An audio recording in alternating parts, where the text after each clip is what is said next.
Homélie du Père Gilbert Adam sur l'Évangile selon saint Luc, chapitre 2, versets 36 à 40. Il y avait aussi une femme prophète, Anne, fille de Phanuel, de la tribu d'Aser. Elle était très avancée en âge. Après 7 ans de mariage, demeurée veuve, elle était arrivée à l'âge de 84 ans. Elle ne s'éloignait pas du temple, servant Dieu jour et nuit dans le jeûne et la prière.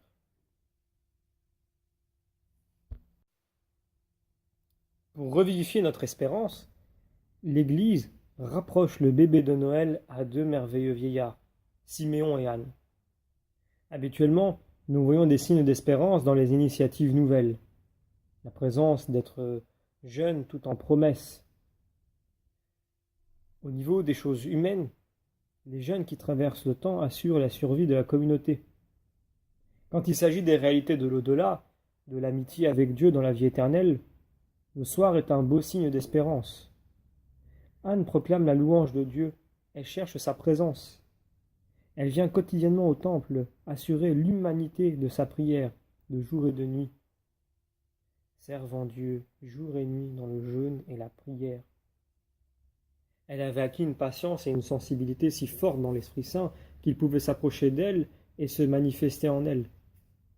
Quand Jésus et Marie, avec Joseph, arrivent au temple, elle s'approche d'eux et elle chante les louanges de Dieu. Elle les suit tout simplement, comme on suit celui qui est la lumière. Nous continuons la lecture de l'Évangile. Survenant à cette heure même, elle proclamait les louanges de Dieu et parlait de l'enfant à tous ceux qui attendaient la délivrance de Jérusalem.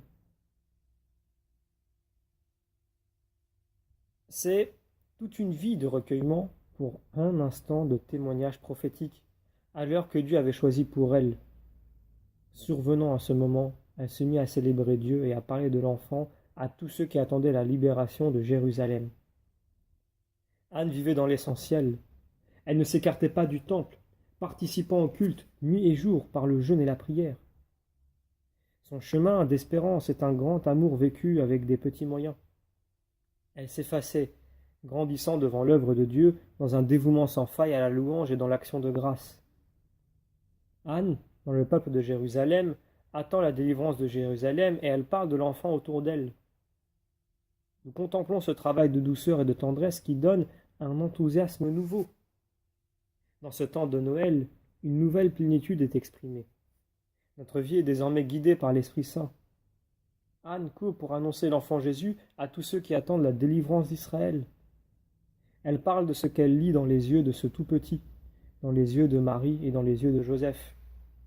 Ce message est pour nous, qui attendons d'être délivrés.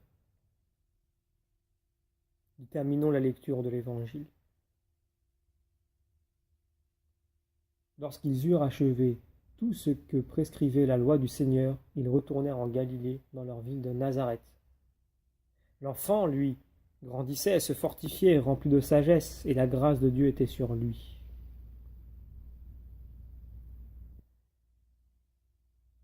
Dieu visite le monde. Anne, par sa vie de prière, rejoint le mystère de la tendresse de Dieu dans le regard de Jésus. La grâce de Noël est une grâce de tout petit. Cette toute petitesse est comblée par Dieu.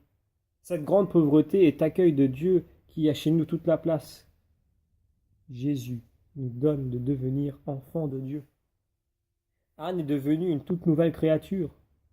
Il faut que l'enfant qui sommeille en nous grandisse, se fortifie grâce à Jésus, le Sauveur de l'humanité. Conduits par Marie, nous avançons remplis d'Esprit Saint en demandant que la grâce de Dieu soit continuellement sur nous. L'enfance spirituelle nous aide à dépasser les défauts de l'enfance. Nous voulons demeurer dans cette transformation qu'apporte Noël. Alors qu'un profond silence enveloppait toute chose et que la nuit en était au milieu de son cours, ta parole toute puissante, Seigneur, est venue du ciel. Dès que nous allons à l'essentiel, nous nous rapprochons de la jeunesse de Dieu. Quand nous marchons dans la prière, nous anticipons le nouvel ordre des choses qui accomplit le quotidien éternel du royaume. Nous demandons la grâce d'un renouvellement, d'un désir de demeurer dans l'amour nouveau apporté par Jésus.